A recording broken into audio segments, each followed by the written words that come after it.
Hey everyone, a new Fire Emblem Engage trailer has dropped, and we've got a lot of new information about the new emblem mechanic.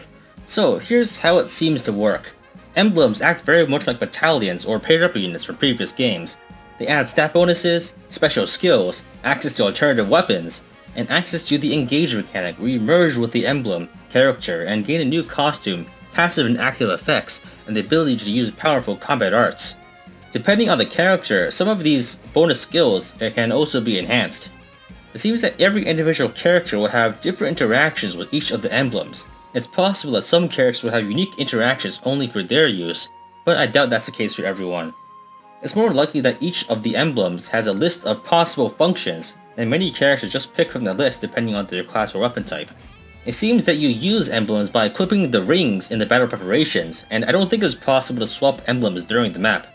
When you have an emblem ring equipped, it looks like that when you participate in combats or otherwise perform actions, your engage bar charges up to a maximum of 7 bars, I think, and when it fills up, you can activate the engage, which will provide a costume change for a character, and various passive and active benefits depending on the character and the emblem.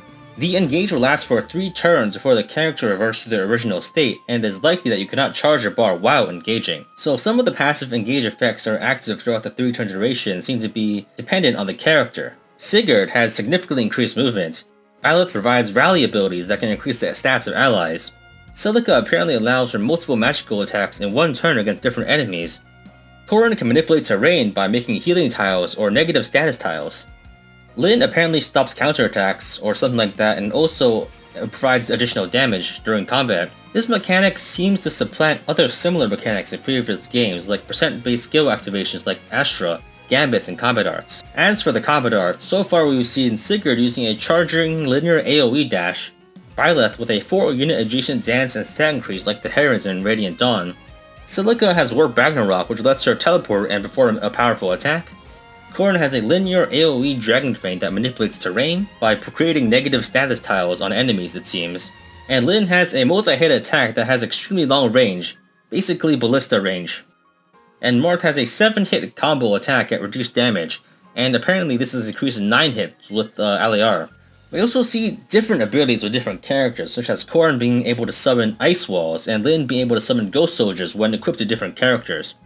We also see some repeated effects, such as Vanger using Sigurd's charging linear AoE attack, and I think that emblems will be a large source of weapon triangle control. So far, every class we've seen more or less only has one kind of weapon, but the emblems weapons don't seem to change between characters, and they also have several. We can see that Marth has access to 2 different weapons, and Byleth has access to the Aemir, for example. So if you want more weapon triangle control, using an emblem's weapon as opposed to one of your main class seems to be an option. However, access to these weapons seems to be limited to while you are using the engage mechanic. Just like the break mechanic that we've previously seen, we're clearly being given extremely strong tools compared to previous games, and I can only hope that the challenge provider will match up to it. It is typically the case in Fire Emblem that when the player is granted a mechanic, the enemy has something similar, but the enemy is almost always never as capable of using it to its fullest potential compared to the player. Enemy pair-ups in Fire Emblem Fates are not nearly as potent as player pair-ups, and enemy battalions and gambits were never as potent as player usage in Fire Emblem Three Houses.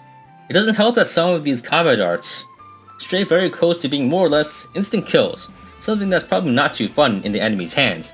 We however see some more monstrous multi-tile enemies, so perhaps these comically overpowered attacks might be necessary. Anyway, that's everything we know about the emblem mechanic so far. What do you think about this mechanic? How do you think the difficulty will compensate for this? Let me know in the comments down below. Remember to like and subscribe, and I'll see you guys next time.